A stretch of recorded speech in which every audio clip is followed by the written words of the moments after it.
নমস্কার, একালের রান্নাঘরে সকলকে স্বাগত জানাই। আজকে আমার রেসিপি হলো মটকা কুলফি। আমি খুব সহজভাবে এই মটকা কুলফি বানিয়ে দেখাবো। এই গরমে ঠান্ডা ঠান্ডা জিনিস খেতে সকলেই বেশি পছন্দ করে, তাই আজকে চলে এসেছি মটকা কুলফি রেসিপি নিয়ে। তাহলে রেসিপিটি শুরু করা যাক। রেসিপিটি ভালো লাগলে একটা লাইক করবেন আর আমার চ্যানেলটিকে সাবস্ক্রাইব করে আমার পাশে থাকবেন। প্রথমে একটা মিক্সিং জার নিয়ে নিয়েছি। এবারে এই জারে নিয়ে নিচ্ছি 1 কাপ চিনি। আমি 1 কাপ চিনি দিলাম।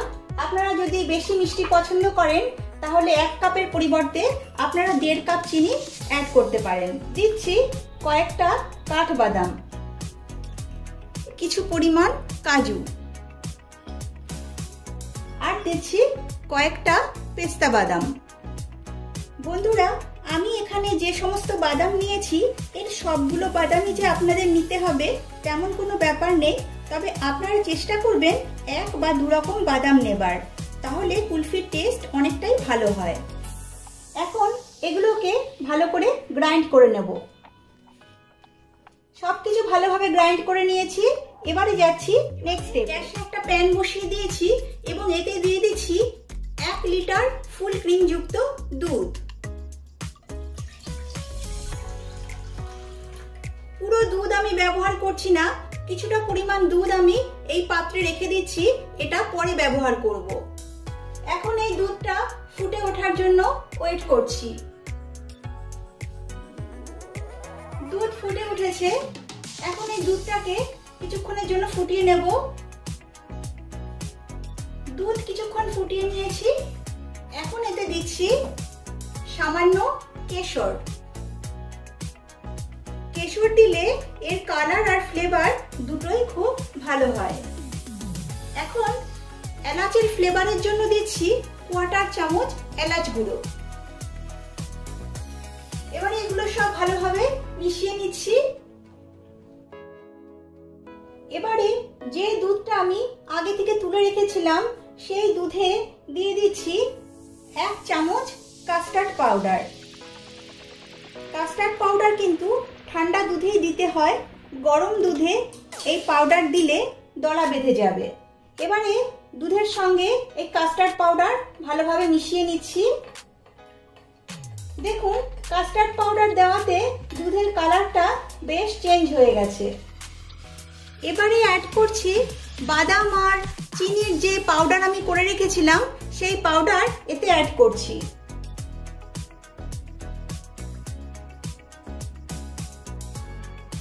আবারও সবকিছু ভালোভাবে মিশিয়ে নিচ্ছি। দুধের এই মিশ্রণটা রেডি হয়ে গেছে। এদিকে দেখুন, কেশর দেওয়াতে দুধের কালার বেশ চেঞ্জ হয়ে গেছে।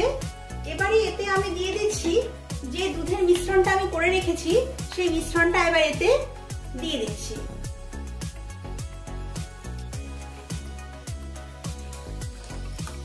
এখন গ্যাসের ফ্লেম মিডিয়াম করে কনস্ট্যান্ট এই দুধটাকে নাড়াচাড়া করতে হবে, তলায় যাতে কোনোভাবেই ধরে বা লেগে না যায়, তাহলে কিন্তু কুলফি খেতে একদমই ভালো লাগবে না। এখন এটাকে কিছুক্ষণ ফুটিয়ে নেব। কিছুক্ষণ ফুটিয়ে নিয়েছি। এবারে এতে অ্যাড করছি কিছু ড্রাই ফ্রুটস। ড্রাই ফ্রুটসের মধ্যে নিয়েছি কিছু কাজু কুচি আর কিছু আমন্ড। এবারে এই ড্রাই ফ্রুটস এতে দিয়ে দিচ্ছি।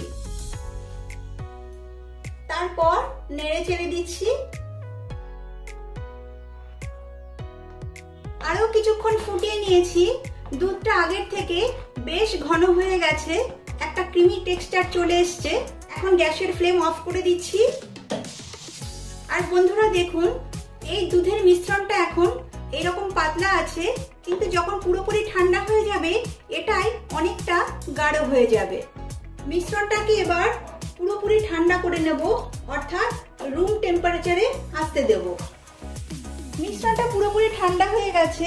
বন্ধুরা দেখুন, ঠান্ডা হওয়ার পর দুধের এই মিশ্রণটা অনেকটাই ঘন হয়ে গেছে। যেহেতু মটকা কুলফি বানাচ্ছি সেই জন্য এইরকম ছোট ছোট মটকা নিয়ে নিয়েছি, অর্থাৎ ছোট ছোট মাটির হাঁড়ি। আপনাদের কাছে যদি এরকম মাটির পাত্র না থাকে তাহলে কুলফি মোল্ড বা ঘরে থাকা ছোট ছোট স্টিলের গ্লাস বা বাটিতেও এই কুলফি জমিয়ে নিতে পারেন। এবারে এই মাটির পাত্রগুলোতে আমি দুধের এই মিশ্রণটা ঢেলে দিচ্ছি।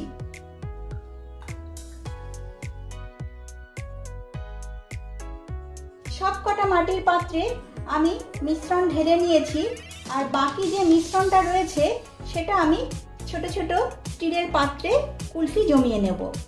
এবারে এর ওপরে কিছু ড্রাই ফ্রুটস দিয়ে দিচ্ছি, কিছু আমন্ড কুচি দিচ্ছি কিছু পেস্তা কুচি।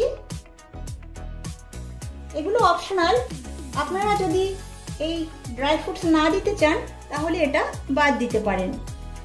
সামান্য কেশর দিচ্ছি। এখন এই পাত্রের মুখগুলো আমি এইরকম ফয়েল পেপার দিয়ে আটকে দিচ্ছি। তবে আপনাদের কাছে যদি ফয়েল পেপার না থাকে তাহলে পরিষ্কার পলিথিন দিয়েও আপনারা এই কাজটা করে নিতে পারেন। এখন এরকম গার্ডার দিয়ে এই মুখগুলো আটকে দিচ্ছি। ফয়েল পেপার দিয়ে এই মুখগুলো আটকে দেওয়ার ফলে এই কুলফিতে বরফ জমবে না। কুলফি জমানোর জন্য এই পাত্রটাকে এবার 7 থেকে 8 ঘন্টা আমি ডিপ ফ্রিজে রেখে দিচ্ছি। 7-8 ঘন্টা পরে আবার আমি আপনাদের কাছে ফিরে আসব।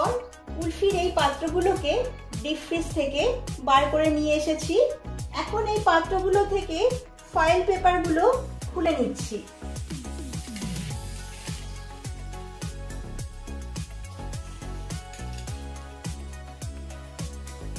দেখুন কত সুন্দর কুলফি জমে গেছে।